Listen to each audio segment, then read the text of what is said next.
Terima kasih saya ucapkan kepada Ketua KKG, para rekan-rekan pengurus, kepada Ketua IGTKI yang mewakili, serta bunda-bunda semua atas kesediaannya kehadirannya pada hari ini.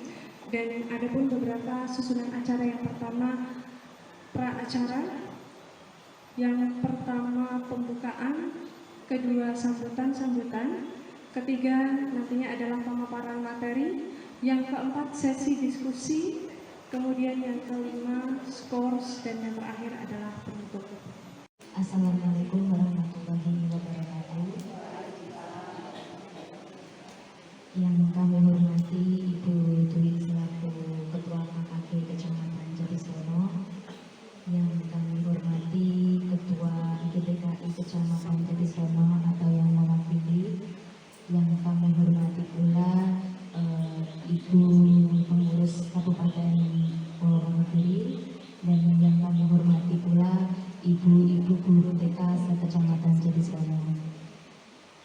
Terima kasih atas kehadiran ibu-ibu semua dalam kegiatan KKG hari ini. Sekaligus ini menjadi kegiatan diseminasi sebagai bentuk kami, saya dan Mbak Devi, melakukan aksi nyata dalam program pendidikan calon guru penggerak di Kecamatan 7. Tak lupa pula saya dan Mbak Devi mengucapkan terima kasih atas dukungan, semangat serta doa dari ibu-ibu semua, yang mana kita berdua bisa mengikuti pendidikan CGP ini dengan keadaan sehat dan juga diberikan kelancaran. Baik Ibu, ini yang pertama saya akan memaparkan materi mengenai budaya positif menuju profil pelajar Pancasila. Mohon izin untuk menyampaikan materi.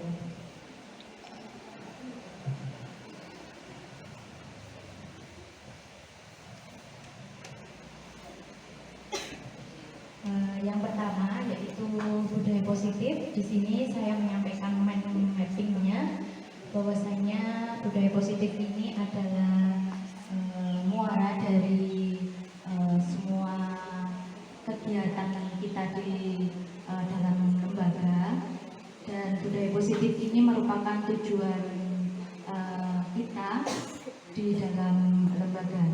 Bagaimana melaksanakan atau menerapkan menciptakan budaya positif ini, tentunya kita bisa menciptakan lingkungan yang positif. Lalu bagaimana lingkungan positif ini bisa terlaksana atau tercipta, yaitu dengan beberapa cara, yaitu yang pertama dengan kita menerapkan disiplin positif, yang kedua yaitu kita mengetahui beberapa motivasi dan juga restitusi, lalu kita bisa dengan membuat keyakinan kelas, dan juga kita mengetahui kebutuhan dasar murid kita dan juga dunia berkualitas mereka. Lalu selanjutnya ada restitusi, yaitu posisi kontrol dan segitiga restitusi.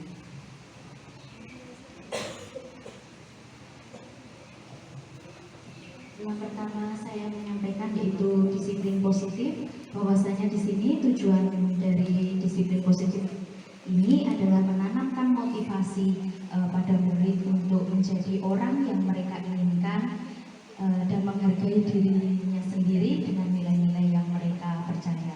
Jadi disiplin positif ini ibu-ibu pasti telah memiliki dan juga telah menerapkan kepada anak didik kita melalui pembiasaan setiap harinya. Biasanya nopo Ibu kalau pembiasaan untuk disiplin positif itu?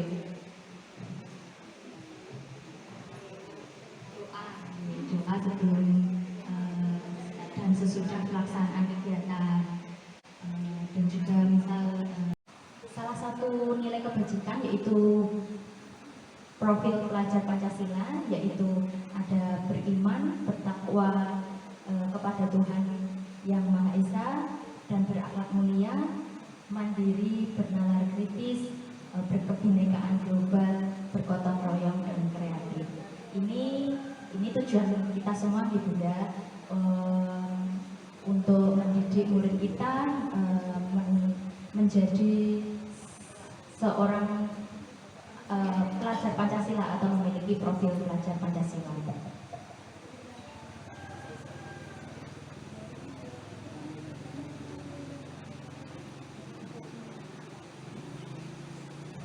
Selanjutnya yaitu kita belajar tentang teori motivasi. Bahwasanya di sini Dean Goosen itu menyatakan ada 3 motivasi perilaku manusia. Yaitu yang pertama adalah jadi anak itu melakukan sesuatu itu untuk menghindari ketidaknyamanan atau hukuman. Jadi mereka menghindari masalah yang mungkin akan muncul dan berpengaruh pada mereka secara fisik, psikologis maupun tidak terpenuhinya kebutuhan mereka bila mereka tidak melakukan tindakan tersebut. Jadi anak melakukan disiplin, tetapi motivasinya masih motivasi karena menghindari rasa tidak nyaman atau hukuman. Jadi takut, misalkan anak membuang sampah sembarangan, misalkan anak membuang sampah di tempat sampah itu karena takut kalau guru marah, makanya dia melakukan hal itu. Nah, sebaiknya memang bukan seperti ini nih Bunda. Yang kita inginkan bukan motivasi karena menghindari rasa tidak nyaman, namun nanti ada lagi Bunda motivasi yang selanjutnya. Nah, ini yang kedua, yaitu anak termotivasi melakukan disiplin positif itu untuk mendapatkan imbalan atau penghargaan dari orang lain. Jadi mereka melakukan disiplin itu karena ingin diberi penghargaan oleh orang lain atau oleh guru. Yang ketiga atau yang terakhir yaitu mereka melakukan untuk menjadi orang yang mereka inginkan dan menghargai diri sendiri dengan nilai-nilai yang mereka percaya. Nah, ini yang kita inginkan ya Bunda,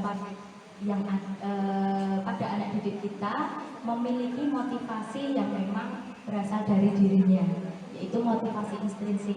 Jadi anak melakukan suatu tindakan atau sikap disiplin itu karena memang dia yakin atau meyakini keyakinannya bahwa disiplin itu adalah hal baik. Mereka melakukan bukan karena rasa tidak nyaman atau karena membutuhkan imbalan atau penghargaan dari orang lain.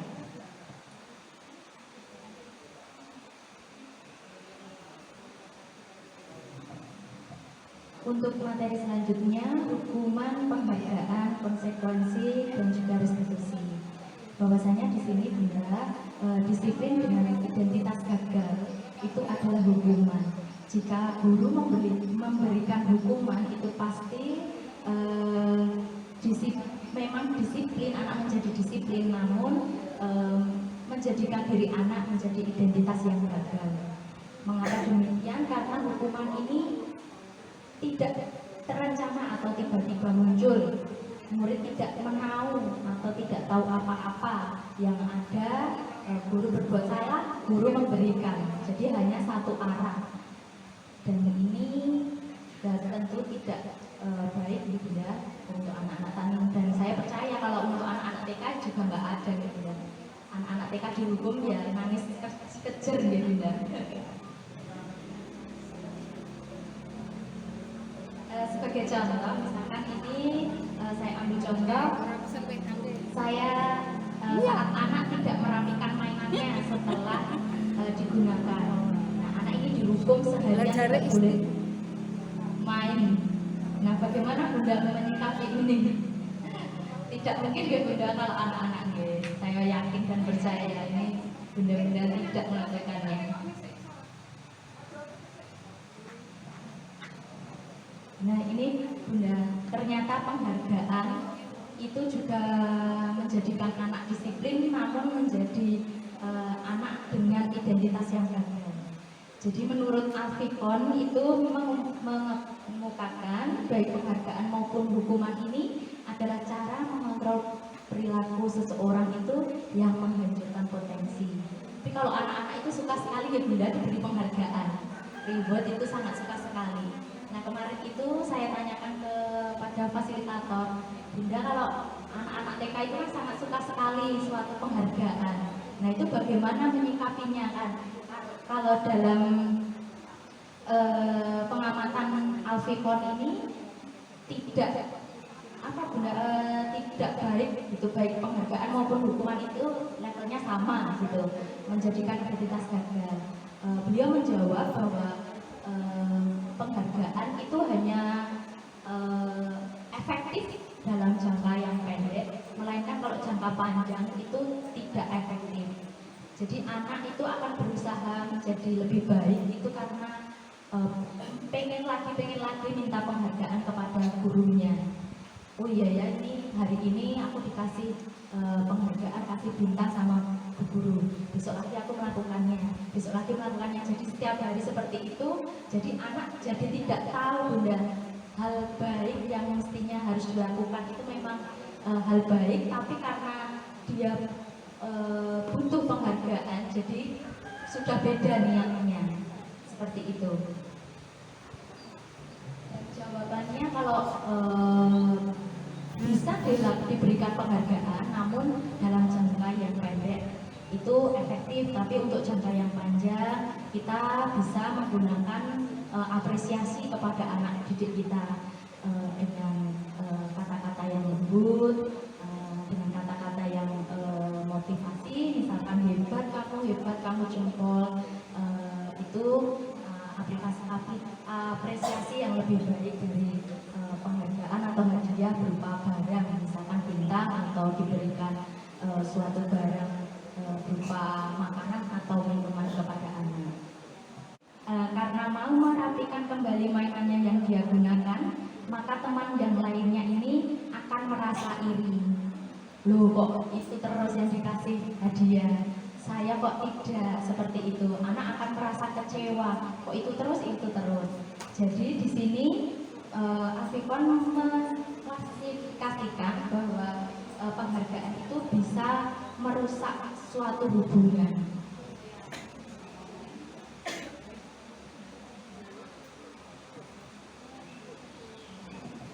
Nah, selanjutnya bagaimana disiplin dengan identitas yang sukses, yaitu pertama yaitu dengan konsekuensi. Jadi konsekuensi di sini sudah terencana atau sudah disepakati, sudah dibahas bersama dengan anak. Jadi anak dan guru sama-sama tahu, oh kalau tidak melakukan A maka konsekuensinya ini. Misalkan tidak merapikan mainan, ya konsekuensinya ya harus merapikan mainannya segera, seperti itu. Jadi anak terlibat dalam kesepakatan bersama ini, Bunda. Namun ternyata ada yang lebih baik dari konsekuensi, Bunda. Nah ini yang baru, yaitu restitusi. Restitusi ini merupakan proses kolaboratif yang mengajarkan pada murid untuk mencari solusinya sendiri atas masalah yang mereka timbulkan, dan membantu murid kita berpikir tentang orang seperti apa yang mereka inginkan. Dan juga guru akan membantu bagaimana mereka harus memperlakukan orang lain. Jadi di restitusi ini guru hanya sebagai fasilitator atau mengarahkan anak didiknya untuk menemukan solusinya sendiri. Jadi guru tidak memberi solusi atas masalahnya mereka sendiri, namun di restitusi ini guru hanya mengarahkan bagaimana anak bisa berpikir kritis, menemukan solusi dari masalahnya. Nah, dengan melakukan restitusi ini, maka murid akan menjadi pribadi yang lebih baik karena dia percaya, oh iya Bu Guru sudah mempercayakan, oh kalau saya membuat masalah seperti ini, saya harus menyelesaikan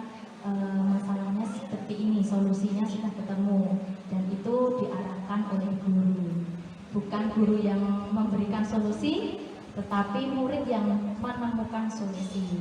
Jadi nanti ada segitiga restitusi Bunda. Itu ya ada 3 tahapan segitiga restitusi, yaitu yang pertama identifikasi masalah, menstabilkan kondisi, yang kedua validasi tindakan, dan yang ketiga menanyakan keyakinan. Jadi di restitusi ini Bunda itu sebaiknya memang kita membuat keyakinan kelas bersama dulu, baru bisa menerapkan restitusi. Ini beberapa hasil pengamatan yang Artifon tadi temukan Bunda, bahwa memberikan penghargaan itu sama dengan menghukum seseorang. Dengan hasil pengamatannya adalah jadi bahwasanya motivasi itu hanya efektif dalam jangka pendek dan untuk jangka panjangnya tidak efektif, dan penghargaan itu juga bisa merusak hubungan dan juga bisa mengurangi ketepatan, menurunkan kualitas. Penghargaan juga mematikan kreativitas. Penghargaan itu mendukung dan motivasi harusnya dari dalam diri, bukan dari luar atau ekstrinsik. Jadi sebagai contoh, misalkan penghargaan itu mematikan kreativitas. Itu misalkan hari ini kegiatannya anak mewarnai, misalkan mewarnai. Hari ini saya sudah selesai, murid sudah menyelesaikan kegiatannya mewarnai. Guru sudah, lalu guru memberikan bintang 4, penilaiannya udah bagus. Berarti besok lagi aku berarti cuma cukup mewarnai saja, menyelesaikan kegiatannya saja, toh bu guru sudah memberikan bintang 4. Jadi kreativitas anak itu tidak maksimal, tidak berkembang. Harusnya setiap hari itu kreativitas anak itu semakin meningkat.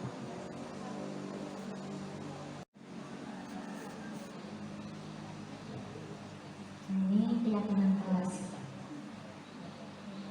Kalau di lembaganya ibu-ibu semua, apakah sudah ada kesepakatan atau keyakinan kelas di lembaga Bunda? Sudah ada atau belum ya? Sudah ada atau belum Bu?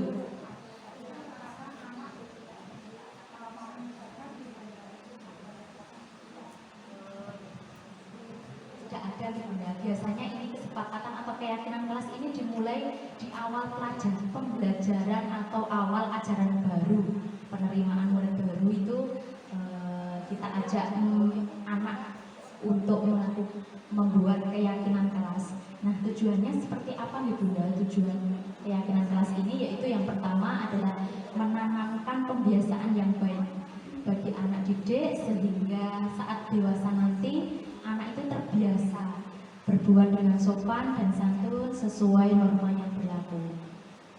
Lalu selanjutnya, tujuan keyakinan kelas ini adalah mengasah anak untuk berpikir kritis, kreatif dalam membuat keyakinan kelas demi tujuan bersama.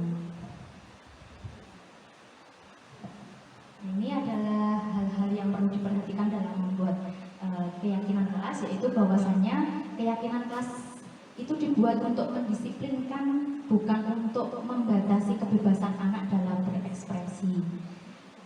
Dan yang kedua adalah keyakinan kelas ini dibuat dengan memperhatikan keberagaman dan menghargai hak anak. Jadi memang murid kita itu kan beragam ya Bunda, dari beragam wataknya, karakternya, beragam kebutuhannya, beragam minat dan bakat yang dimilikinya, beragam potensinya. Maka kita sebagai guru diharapkan bisa memfasilitasi, mewadahi semua keberagaman itu. Nah, ini bagaimana cara membuat keyakinan kelas, yaitu ini Bunda. Yang pertama adalah guru mengajak anak untuk berdiskusi tentang kelas impiannya. Jadi dalam keyakinan kelas ini dibuat bersama dengan anak-anak. Dan guru menjelaskan juga bagaimana manfaat atau guna membuat keyakinan kelas ini. Lalu guru bisa menuliskan keinginan tentang kelas impian anak-anak. menulis panjang-panjang belum bisa gitu kan. Hanya beberapa kata saja, tapi kalau untuk kalimat belum bisa. Jadi bisa kita bantu untuk menuliskan keinginan mereka. Lalu kita bisa menggunakan gambar-gambar. Jadi untuk membantu anak memahami tentang keyakinan kelas, itu kita membuat gambar-gambar yang mewakili kelas impian mereka. Apakah mereka memimpikan kelas yang bersih, rapi, indah, ataukah memimpikan kelas mereka itu penuh dengan kerukunan. Nah, kita bisa menggunakan atau mencari gambar-gambar itu untuk memudahkan anak bagaimana mencari tahu kelas impian mereka. Misalkan anak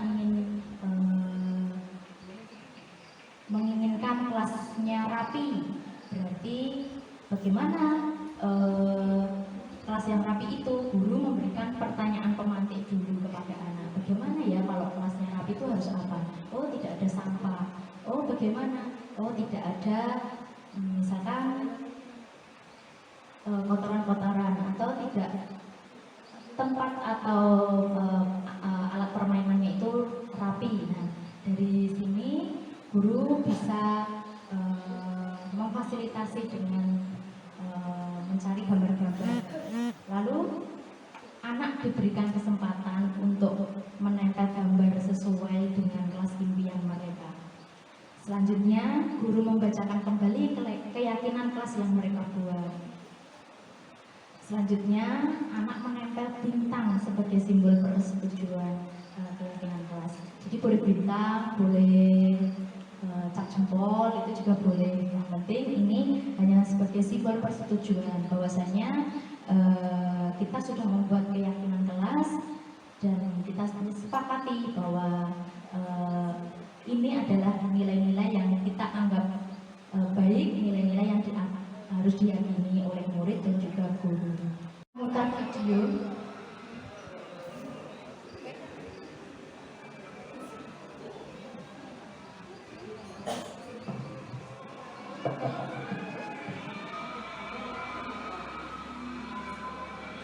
Dalam melompat, jadi anak ini berusaha terus menerus, tapi tetap gagal.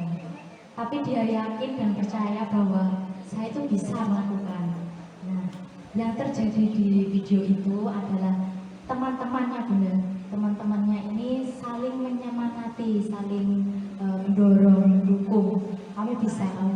Dan akhirnya memang anak tersebut bisa melompat tinggi seperti itu. Nah, bahwasanya saya belajar dari video ini bahwasanya motivasi intrinsik itu dan motivasi ekstrinsik itu mempunyai kekuatan yang besar dalam kehidupan kita. Seperti itu Bunda. Jadi ini juga sebagai bentuk kami untuk melakukan aksi nyata di PMM, yaitu disiplin positif. Itu kemarin saya membuat keyakinan kelas dengan anak. Jadi anak menyampaikan kelas impiannya, lalu kita berdiskusi. Saya menuliskan kelas impiannya, anak menempel gambar, lalu menyepakatinya dengan menempel atau sebagai simbol persetujuan. Sebagai oleh-oleh dari Bunda, saya minta Bunda membuat keyakinan kelas bersama untuk oleh-oleh Bunda nanti setelah pulang nih Bunda.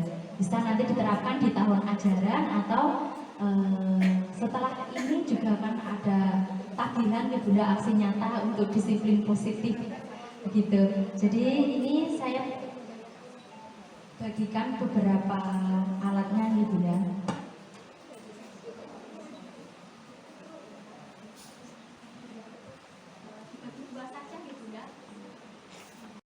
5S, ada senyum, sapa, salam, sopan dan santun. Ada juga hidup rukun, saling menghargai sesama teman. Itu tergantung Ibu kelas impian masing-masing lembaga. Jadi setiap lembaga itu pasti berbeda keyakinan kelasnya. Tergantung anak-anak itu menginginkan keyakinan kelas yang seperti apa.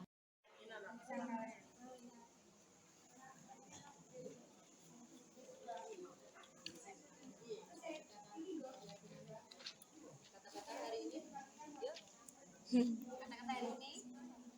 sejahtera.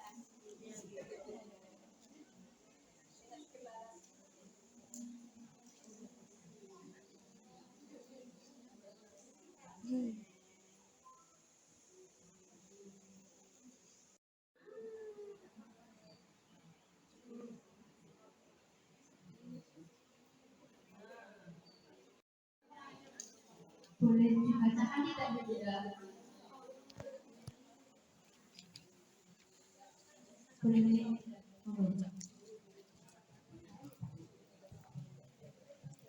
Amit.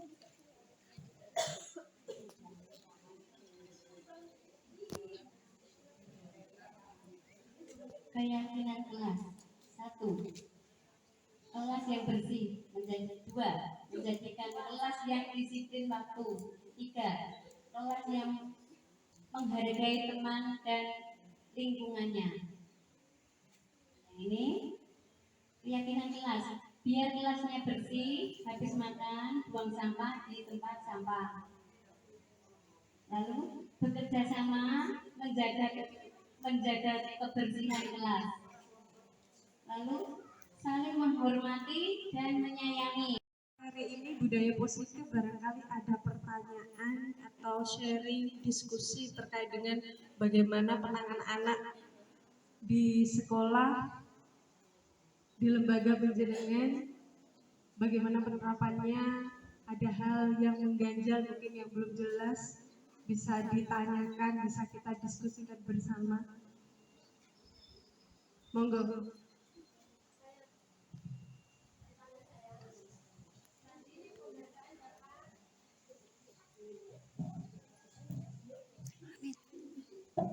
Terima kasih atas waktunya. Saya dari Pertiwi 33. Pertanyaan saya, tadi ada penghargaan dapat mematikan kreativitas. Lalu apa yang harus kita lakukan dalam bentuk apa selain penghargaan untuk anak yang baik atau tugas dalam menjalankan tugasnya anak tersebut baik? Begitu pertanyaan saya. Terima kasih. Pertanyaannya, bagaimana penghargaan ini dapat mematikan kreativitas anak didik gitu ya Bunda.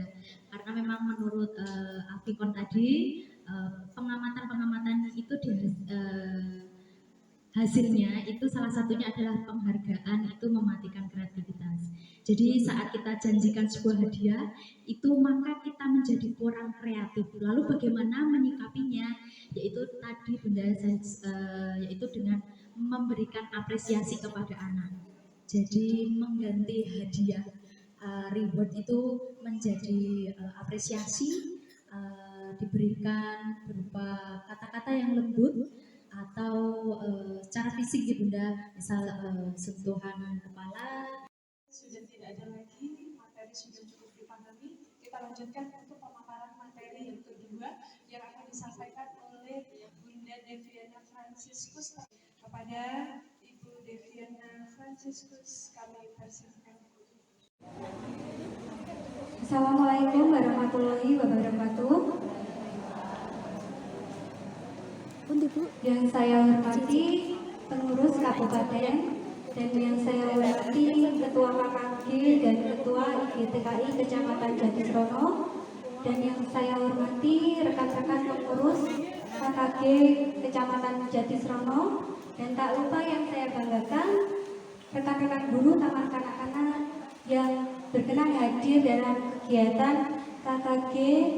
Ini kita akan belajar bersama tentang penerapan budaya positif yang ada di sekolah.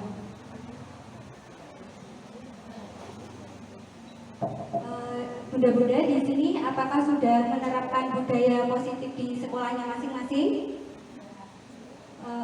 Untuk PMM ada budaya positif atau disiplin positif sudah dilaksanakan? Budaya positif adalah nilai-nilai dan kebiasaan-kebiasaan di sekolah yang berpihak pada peserta didik agar mereka dapat berkembang. Nah, konsep inti dari pertemuan kita yaitu untuk berdiskusi tentang disiplin positif dan nilai-nilai kebajikan universal, teori motivasi, hukuman, penghargaan, dan restitusi, keyakinan kelas, kebutuhan dasar manusia, 5 posisi kontrol, dan segitiga restitusi.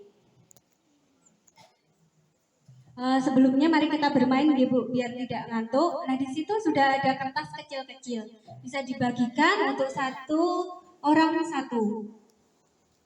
Sudah, monggo ibu-ibu menuliskan sesuatu, dituliskan sesuatu yang paling berharga menurut ibu-ibu. Bisa nama suami yang berharga, setiap orang kan berbeda-beda. Monggo dituliskan, bisa anak, mungkin atau yang lain, monggo dituliskan. Saya beri waktu 30 detik. Tik, tik, tik, tik. Setelah itu digulung, ditulis, digulung, ditulis, digulung. Monggo nama atau apa saja yang berharga.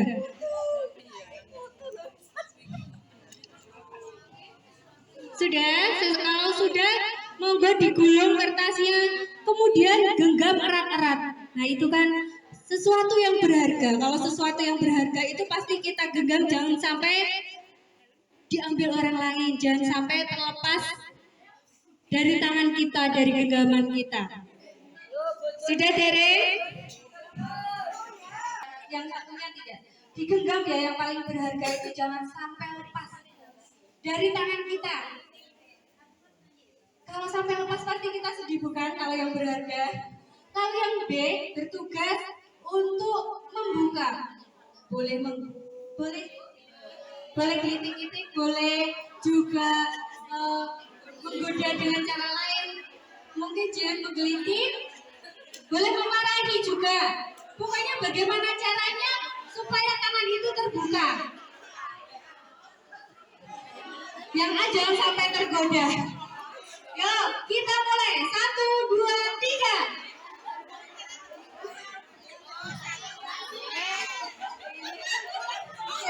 Boleh mengintimidasi, boleh memarahi juga. Yuk. Bagaimana? Lalu kalau sudah sekarang bergantian. Yang A memegang tadi yang berharga, yang paling berharga yang ditulis tadi. Kemudian yang B bergantian untuk membujuk dan menggodanya. Apakah diberikan?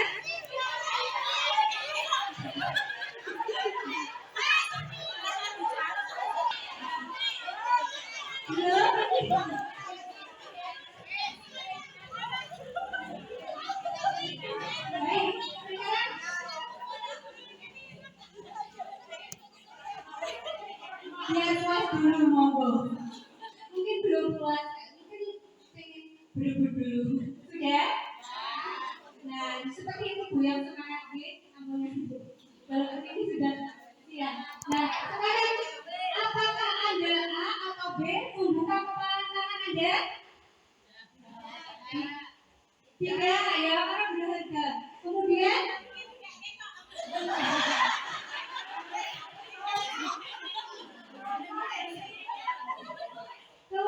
si B, apakah Anda menutup kepala tangan Anda saat di situ ada yang berharga di tangan Anda? Ya. Nah di situ kan ada yang berusaha membuka ya kepala tangan kita. Kira-kira siapa yang memegang kontrol untuk membuka tangan? Nah benar sekali. Jadi yang membuka kontrol itu diri sendiri. Walaupun orang lain menggoda kita, membujuk kita, kalau kita tidak mau itu kita pasti juga tidak akan membukanya, kecuali diri kita merelakan untuk memberi atau membukanya. Tepuk tangan untuk kita semua. Baik, lanjut yes. Yes, sekarang lanjut Power Day. Untuk slide selanjutnya, bagaimana paradigma stimulus respon dan teori kontrol. Jadi menurut paradigma stimulus respon, realitas kebutuhan kita itu sama. Tapi pada kenyataannya teori kontrol mengatakan realitas kebutuhan kita berbeda. Kemudian semua orang melihat hal yang sama. Tapi menurut teori kontrol, setiap orang memiliki gambaran yang berbeda-beda. Kemudian hanya Anda yang dapat mengontrol diri Anda menurut teori kontrol. Jadi orang lain itu tidak bisa mengontrol kita ternyata. Kalaupun kita mau melakukan sesuatu itu ternyata memang dari kerelaan diri kita sendiri. Kemudian stimulus respon, saya bisa mengontrol orang lain. Kemudian ternyata Anda tidak bisa mengontrol orang lain. Kemudian pemaksaan ada pada saat bujukan gagal. Misalnya bunda-bunda itu meminta seseorang untuk melakukan sesuatu. Kemudian Anda sudah membujuk tapi tidak berhasil, biasanya Anda melakukan pemaksaan. Betul apa betul? Nah, model berpikir stimulus respon itu model berpikir menang kalah. Jadi yang mengontrol itu menang, sementara yang dikontrol itu kalah. Jadi orang yang mengontrol itu pasti merasa dirinya menang, karena yang dikontrol mau mengikuti apa yang diinginkan. Tetapi menurut teori kontrol, model berpikir menang-menang. Jadi semuanya itu sesuai kesepakatan, tidak ada yang menang, tidak ada yang kalah. Kemudian teori kontrol menurut Dr. William Glasser, psikiater dan pendidik dari teori kontrol yang berkembang dan menjadi choice teori, meluruskan beberapa miskonsepsi tentang makna kontrol. Jadi, ilustrasi guru mengontrol murid. Pada dasarnya kita tidak dapat memaksa murid untuk berbuat sesuatu jikalau murid tersebut memilih untuk tidak melakukannya. Walaupun tampaknya guru sedang mengontrol perilaku murid, hal demikian terjadi karena murid sedang mengizinkan dirinya untuk dikontrol. Saat itu bentuk kontrol guru menjadi kebutuhan dasar yang dipilih murid tersebut. Teori kontrol menyatakan bahwa semua perilaku memiliki tujuan, bahkan terhadap perilaku yang tidak disukai. Walaupun tidak suka, pasti anak itu melakukan ada tujuannya. Ilusi bahwa semua penguatan positif, efektif, dan bermanfaat. Penguatan positif atau bujukan adalah bentuk-bentuk kontrol. Segala usaha untuk mempengaruhi murid agar mengulangi sesuatu perilaku adalah suatu usaha untuk mengontrol murid tersebut. Dalam jangka waktu tertentu, kemungkinan murid tersebut akan menyadari dan mencoba untuk menolak bujukan kita, atau bisa jadi murid tersebut menjadi tergantung pada guru tersebut. Misalnya kita menyuruh anak untuk melakukan tidak membuang sampah. Jangan membuang sampah terus. Kita peringati. Kalau itu tidak muncul dari diri anak sendiri atau motivasi intrinsik, pasti dia tergantung sama bu gurunya. Anak itu tetap akan membuang sampah sembarangan dan dia akan membuangnya apabila dinasihati gurunya. Kemudian ilusi bahwa orang dewasa memiliki hak untuk memaksa. Banyak orang dewasa yang percaya bahwa mereka memiliki tanggung jawab untuk membuat murid-murid berbuat hal tertentu. Apapun yang dilakukan dapat diterima selama ada sebuah kemajuan berdasarkan sebuah pengukuran kinerja.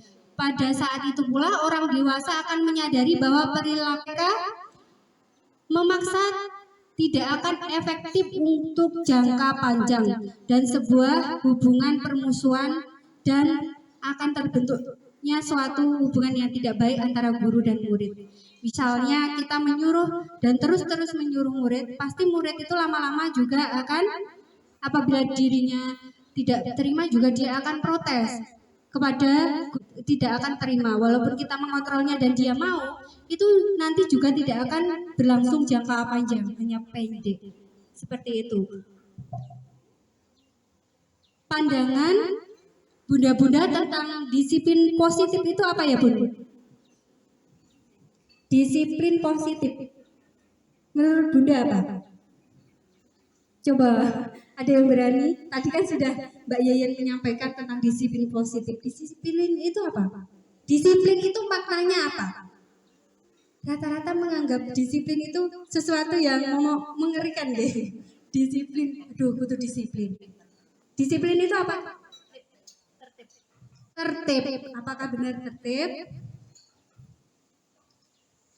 Apa makna disiplin? Disiplin berasal dari bahasa Latin disciplina yang artinya belajar.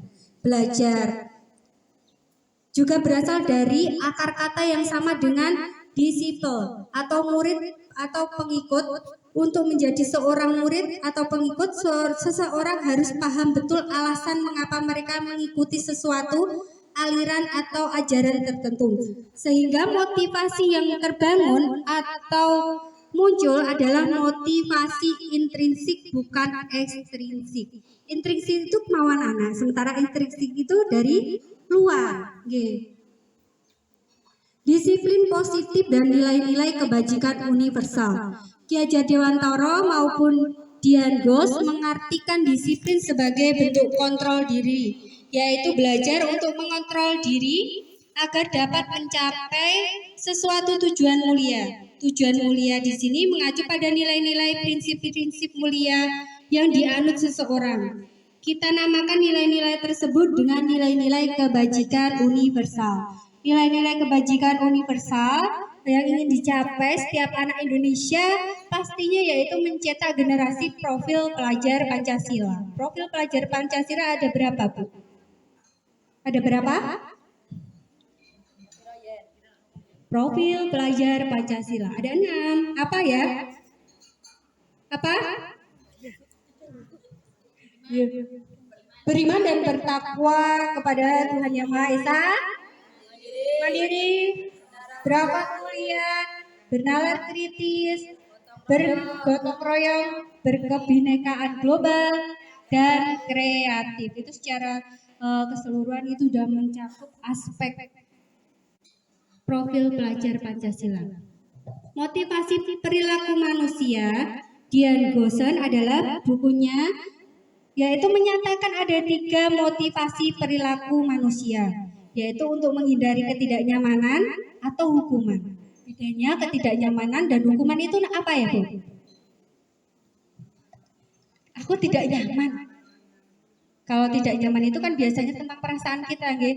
Misalnya kita disuruh-suruh, kita juga tidak nyaman, nggih. Atau ada seseorang yang membicarakan di belakang kita, itu tidak nyaman. Jadi itu perasaan ketidaknyamanan. Keyakinan kelas adalah nilai-nilai kebajikan atau prinsip-prinsip universal yang disepakati bersama secara universal lepas dari latar belakang suku, negara, bahasa maupun agama. Jadi di sini keyakinan kelas itu kita buat dengan anak. Keyakinan biasanya kan dari sekolah itu tata tertib, Bu. Kalau tata tertib itu yang membuat adalah sekolah. Anak harus mematuhi mau tidak mau seperti itu. Tapi keyakinan kelas ini berbeda. Ini yang membuat anak didik kita disuruh membuat, misalnya anak-anak supaya kelas kita itu indah, kita itu lebih baik kita itu bagaimana gitu. Mungkin anak-anak nanti kalau untuk TK kan kita ajak diskusi, tanya jawab. Bu nanti dipasangin bunga, Bu ini nanti tidak boleh buang sampah di sini nanti kotor. Oh baik, berarti nanti kita buat keyakinan kelas ditulis, bu gurunya menulis, membuat keyakinan ditulis bahwa menjaga lingkungan sekolah, kebersihan sekolah. Kemudian kalau sesama teman itu harus sikapnya bagaimana ya supaya nanti belajarnya bisa berjalan lancar. Oh tidak boleh ini pasti itu anak pasti menjawab. Beda kalau tingkatan atasnya mungkin disuruh menulis, kemudian untuk jawaban terbanyak kita adopsi jadi keyakinan kelas. Tapi kalau untuk anak-anak kita diskusi. Dan kesepakatannya mungkin harus rukun, Bu. Kalau rukun itu kan menyeluruh, berarti tidak boleh berantem, tidak boleh berebut, harus saling berbagi, itu sudah masuk semua. Kemudian pembentukan keyakinan kelas. Keyakinan kelas bersifat lebih abstrak daripada peraturan atau tata tertib yang lebih rinci dan konkret. Keyakinan kelas berupa pertanyaan-pertanyaan universal dan semua warga kelas hendaknya ikut berkontribusi dalam membuat. Jadi anak itu membuat sendiri deh, bukan dari sekolahan. Dan kemudian disepakati oleh semua warga kelas. Jadi semua itu harus setuju. Peraturan itu selalu dikembalikan ke buku tempatnya. Tapi kalau keyakinan kelas itu berarti bertanggung jawab. Tanggung jawab itu apa?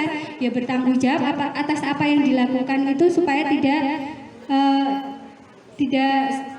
melanggar gitu. Kemudian dilarang mengganggu orang lain. Nah, di sini kalau keyakinan kelas itu bahasanya harus bijak ya, harus menghormati orang lain seperti itu. Hadir di sekolah 15 menit. Nah, untuk keyakinan kelas nanti kita menghormati orang lain atau menghargai waktu. Kalau menghargai waktu. Kemudian ada yang peraturan biasanya melarang melakukan kekerasan. Nah, di sini kalau keyakinan kelas berarti keselamatan seperti itu. Membuat keyakinan kelas. Kemarin di lembaga saya sudah membuat keyakinan kelas dengan anak-anak. Yang pertama itu yang saya lakukan itu berdiskusi dengan anak supaya pembelajaran berjalan dengan lancar. Setelah itu hari kedua kesepakatan apa yang sudah saya tulis dan disetujui, kemudian saya membuat ikon-ikon gambar karena anak itu belum bisa membaca. Misalnya budayakan 5S, sopan, santun, sapa, salam itu ya. Jadi itu harus kita mencari gambar yang menunjukkan mungkin saling. Oh iya ini. Jadi itu harus kita tempel di kelas. Jadi anak itu tahu, oh kita itu harus salam, kemudian senyum, sapa, sopan santun di kelas seperti itu. Kemudian rukun, kita cari ikon gambar rukun. Nah di situ anak itu ingat kalau oh iya kesepakatan kita itu harus rukun sama teman. Nah di situ kalau mungkin jenjang di lainnya untuk sebagai bukti kalau mereka membuat dan bukti kalau mereka meyakini keyakinan kelas itu tanda tangan gitu. Tapi karena ini anak TK belum bisa tanda tangan, tadi seperti sudah dijelaskan Mbak Yeyen boleh dengan tanda bintang. Tapi saya kemarin dengan tanda cap jempol. Jadi anak itu berbeda-beda, ada yang mau cap 3 jari, ada yang cap jempol, ada yang kelingking. Aku mau kelingking Bu, oke nggak apa-apa, merdeka. Jadi boleh. Setelah itu ditempel sudah jadi semua kesepakatan di situ. Jadi ada rangkaian ya membuat keyakinan kelas atau kesepakatan kelas. Nah, setiap anak itu juga berbeda-beda nih Bu. Ada yang males mengerjakan. Nah, biasanya kalau bunda-bunda males mengerjakan itu pripun? Rata-rata apakah yang dilakukan? Ternyata kita itu harus mengetahui kebutuhan dasar. Nah, setiap manusia itu mempunyai kebutuhan dasar. Satu kebutuhan bertahan hidup, kasih sayang, rasa diterima, kekuasaan, penguasaan, kebebasan, kesenangan. Nah itu kebutuhan dasar manusia, itu juga kebutuhan dasar anak didik kita. Nah misalnya ada anak nggak mau mengerjakan, nggak mau males. Kenapa? Ya pasti kita tanya yang pertama.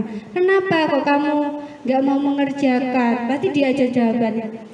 Aku maunya sama Bu Guru, kalau nggak sama Bu Guru aku nggak mau. Berarti kira-kira dari jawaban itu anak membutuhkan apa? Kasih sayang. Jadi apapun jawabannya itu pasti kita harus mengidentifikasi apa yang dibutuhkan anak, karena setiap anak itu pasti berbeda-beda. Jangan hanya kita tidak tahu penyebabnya terus memberi solusi, kan itu sesuatu yang aneh nih. Kita cari tahu dulu apa penyebabnya. Mungkin aku maunya yang ini, aku nggak mau mewarnai Bu. Aku maunya mengerjakan yang itu, aku mau mengerjakan yang lain. Aku mau membuat ini Bu. Lah itu berarti anak membutuhkan nggak mau yang ini, mau yang itu. Kebebasan. Jadi setiap anak itu kita identifikasi kenapa dia tidak mau seperti itu, nggih. Itu salah satu tugas kita.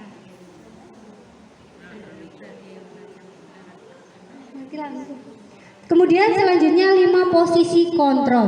5 posisi kontrol itu yang pertama ada penghukum, membuat rasa bersalah, teman, pemantau, dan manajer. Dari kelima itu Bu Guru sudah berada di posisi mana? Penghukum. Seorang penghukum bisa menggunakan hukuman fisik ataupun verbal. Orang yang menjalankan posisi penghukum senantiasa mengatakan bahwa sekolah memerlukan sistem alat yang dapat lebih menekan murid lebih ke dalam lagi. Guru-guru yang menerapkan posisi penghukum akan berkata, patuhi aturan saya. kamu selalu saja salah. Jadi selalu menyalahkan murid. Kemudian guru seperti ini senantiasa percaya hanya ada satu cara agar pembelajaran bisa berhasil, yaitu cara dia untuk menghukum. Misalnya ada anak yang lupa mengerjakan PR. Nah, kok tidak mengerjakan PR? Langsung disuruh ke depan untuk hormat bendera. Itu namanya penghukum. Apakah itu bisa selanjutnya anak itu tidak lupa untuk tidak mengerjakan PR? Tidak, itu hanya membuat jerah. Dan perasaan murid pasti akan menjadi sangat sedih, menyakiti murid. Kemungkinan murid marah, mendendam, atau bersikap agresif. Yang sering dihukum pasti lama-lama dia akan agresif. Bisa jadi sudah kembali duduk, murid tersebut akan mencoret-coret bukunya karena merasa marah. Kemudian posisi pembuat merasa bersalah. Pada posisi ini biasanya guru akan bersuara lebih lembut sih, sebenarnya lebih lembut. Pembuat rasa bersalah akan menggunakan keheningan yang membuat orang lain merasa tidak nyaman karena perkataannya. Misalnya, ya Allah dek, kenapa toh kamu itu sekolah disuruh mengerjakan tidak mau? Kenapa kamu malah rame gojek sama teman? Apa tidak kasihan sama orang tuamu? Dia itu sudah bekerja keras, cari uang supaya kamu bisa sekolah pinter mas, seperti itu. Nah itu kata-kata itu membuat anak merasa bersalah. Hasilnya murid akan merasa bersalah telah mengecewakan ibu gurunya atau bapaknya. Murid akan merasa menjadi orang yang gagal dan tidak sanggup membahagiakan orang lain. Kadangkala sikap seperti ini lebih bahaya dari sikap penghukum ya. Jadi kadang ini bahasanya kalau kita ngedon kayak bocah ngoten. Kalau penghukum kan mungkin bikin membuat anak marah, tapi kalau seperti ini kan diem tapi diem mereka itu seperti don, seperti itu. Kemudian menjadi teman. Guru posisi ini tidak akan menyakiti murid, namun akan tetap berupaya mengontrol murid melalui persuasi. Posisi teman pada guru bisa negatif ataupun positif. Positif di sini berupa hubungan baik yang terjalin antara guru dan murid karena seperti temannya. Guru di posisi teman menggunakan hubungan baik dan humor untuk mempengaruhi muridnya. Ayo, bantulah demi Bapak. Ayo, lakukan ini demi Bapak. Ayo ingat, bantuan Bapak selama ini ya. Kenapa kamu tidak mengingatnya? Nah, seperti itu supaya dia mengikuti. Nah, hasilnya murid akan merasa senang dan akrab dengan gurunya karena seperti teman sendiri. Ini termasuk dampak yang positif. Hanya saja di sisi negatif, murid menjadi tergantung pada guru bila ada masalah. Dia merasa bisa mengandalkan guru tersebut untuk membantunya. Jadi ini kalau tanpa gurunya dia tidak bisa. Ngoten intinya. Pemantau. Jadi guru sebagai posisi yang keempat adalah pemantau. Memantau berarti mengawasi.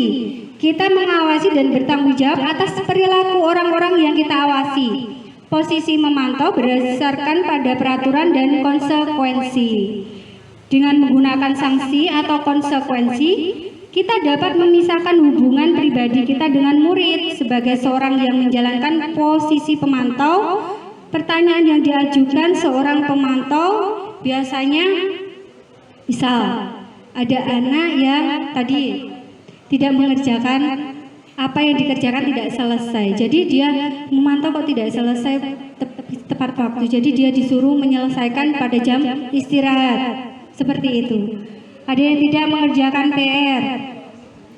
Kamu harus menggantinya mengerjakan PR pada jam istirahat. Kamu mematahkan alat tulis mungkin di sekolah milik bu guru, kamu harus menggantinya. Jadi seperti itu, dia memberikan konsekuensi. Nah, ini posisi manajer adalah posisi yang paling bagus. Semoga bunda-bunda selanjutnya bisa menjadi posisi seperti ini, kita belajar menjadi seperti ini. Manajer adalah posisi di mana guru berbuat sesuatu bersama murid, mempersilahkan murid, mempertanggungjawabkan perilakunya, mendukung murid agar dapat menemukan solusi atau permasalahannya sendiri. Seorang manajer telah memiliki keterampilan di posisi teman maupun pemantau, dan demikian bisa jadi waktu-waktu tertentu kembali kepada kedua posisi bila diperlakukan. Jadi manajer itu contohnya ada anak di dalam kelas tiba-tiba mukul, ada nggih? Mukul temannya. Nah, kalau posisi manajer itu sebagai guru langsung pripun? Nih, sebelum jadi manajer, coba kalau saya kembalikan ke bunda, ada anak yang berantem dalam kelas, bunda pripun?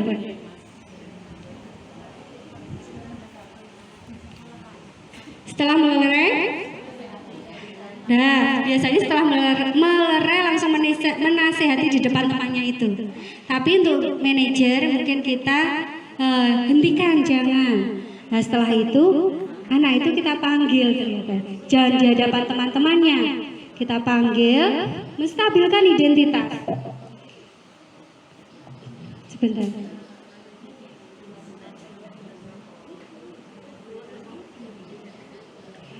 Kemudian manajer itu biasanya menjalankan restitusi, ya. Manajer itu biasanya yang ditanyakan, apa yang kamu yakini? Apakah kamu ingat tentang kesepakatan kelas yang kita buat? Berarti di sini dia sudah membuat keyakinan kelas. Dia mengingatkan muridnya. Dari sini sudah jelas, Bu. Restitusi adalah proses kolaboratif yang mengajarkan murid untuk mencari solusi masalah dan membantu murid untuk berpikir tentang seperti apa yang ingin mereka inginkan, bukan yang kita inginkan, tapi yang mereka inginkan, dan bagaimana mereka harus memperlakukan orang lain. Saya mau memutar video contoh kontrol guru. Nanti saya kirim. Segitiga restitusi, itu bentuknya segitiga. Yang pertama, menstabilkan identitas, kemudian menanyakan keyakinan, validasi tindakan salah. Jadi, menstabilkan identitas, kemudian validasi tindakan yang salah, kemudian menanyakan keyakinan. Ini harus kita lakukan. Jadi, apabila ada anak yang melakukan kesalahan, misalnya datang, kok tiap hari datang terlambat, ya sudah, kemudian kita panggil, ayo nak, mriki bicara sama Bu Guru. Tadi misalnya Budi terlambat, ya Bu. Kita menstabilkan identitas. Menstabilkan itu kita menenangkan, tidak apa-apa.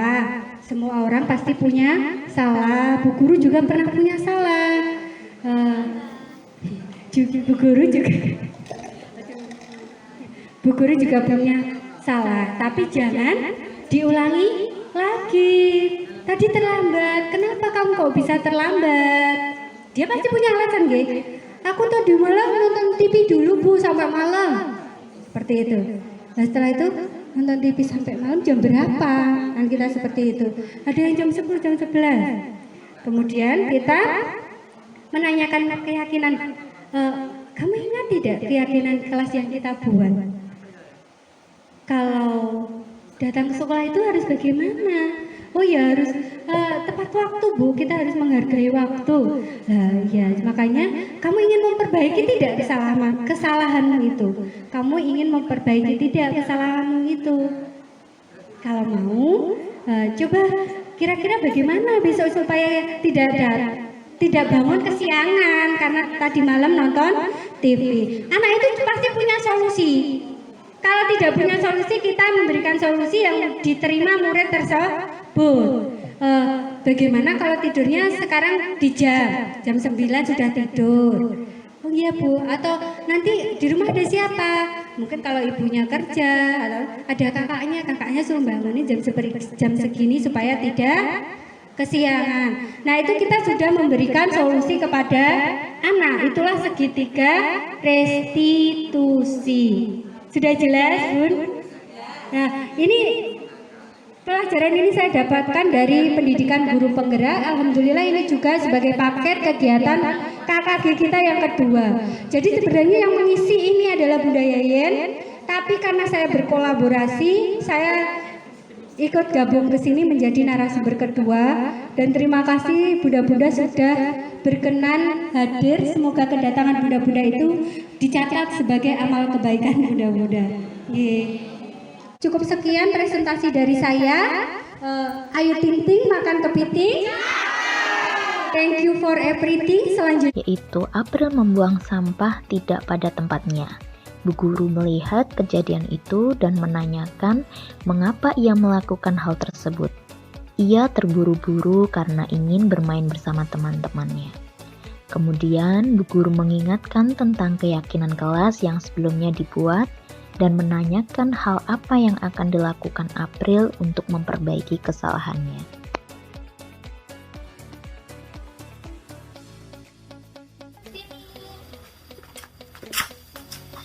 April, tadi Bu Guru lihat kamu buang sampahnya tidak di tempat sampah ya? Iya Bu Guru, maaf ya. Nah, kenapa di April melakukan itu? Karena saya ingin bermain sama teman saya. Oh iya, di April suka main ya? Sama kayak Bu Guru waktu kecil, Bu Guru juga suka main kayak di April. Lalu di April, apakah di April ingat keyakinan kelas yang kita buat kemarin?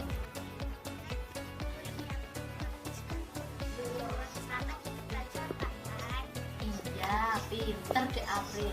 Di April masih ingat. Lalu, apa yang harus kita lakukan di April? Baik.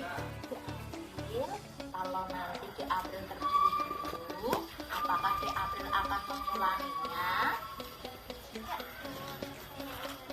Wah, pinter sekali di April. Lalu kita akan buang sampahnya di April ya, ke tempat sampah ya. Tahapan restitusi yang dilakukan guru yaitu yang pertama adalah menstabilkan identitas saat bu guru bertanya, tadi bu guru lihat kamu buang sampah tidak di tempat sampah ya? Kemudian waktu validasi tindakan yang salah ketika bu guru bertanya, kenapa di April melakukan itu? Selanjutnya menanyakan keyakinan, yaitu ketika bu guru bertanya, lalu di April apakah ingat keyakinan kelas yang kita buat kemarin? Kemudian, lalu apa yang harus dilakukan April? Kemudian, kalau nanti terburu-buru, apakah di April akan mengulanginya? Kasus yang kedua, yaitu setelah selesai bermain, April lupa tidak merapikan kembali mainannya, sehingga temannya Zelva melaporkan pada bu guru.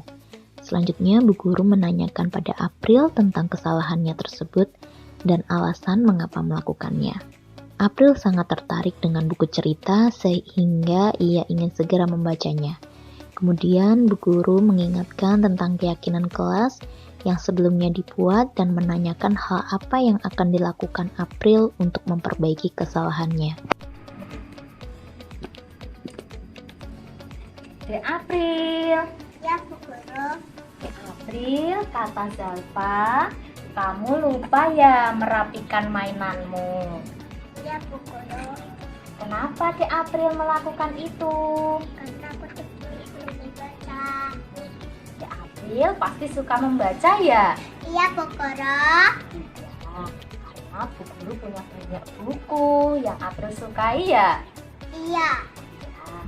Lalu di April, apakah di April ingat tentang keyakinan kelas yang kita buat kemarin? Ya Bu Guru yang membereskan mainan. Ya, pinter. Di April masih ingat. Lalu di April, apa yang harus kita lakukan? Membereskan mainan saya. Pinter. Di April, nanti Jadi, apakah Dek April juga melakukan hal yang sama jika lu terburu-buru ingin membaca? Tak, Bu Guru. Pinter. Lalu sekarang kita merapikan mainannya ya Dek April. Ya, Bu Guru. Adapun tahapan restitusi pada kasus 2, yaitu yang pertama adalah menstabilkan identitas. Ketika Bu Guru bertanya, Dek April, kata Zalfa, kamu lupa ya merapikan mainanmu. Kemudian tahap 2 yaitu validasi tindakan yang salah ketika Bu Guru bertanya, kenapa Dek April melakukan itu? Selanjutnya, saat menanyakan keyakinan. Ketika Bu Guru bertanya, apakah Dek April ingat keyakinan kelas yang kita buat kemarin? Lalu, apa yang harus dilakukan April? Dek April, apakah akan melakukan hal yang sama jika terburu-buru ingin membaca? Makasih, Bu. Aku jadi ikat-ikat kakinan yang kita buat agar kelas kita bersih dan rapi. Terima kasih telah menyaksikan video ini. Wassalamualaikum warahmatullahi wabarakatuh.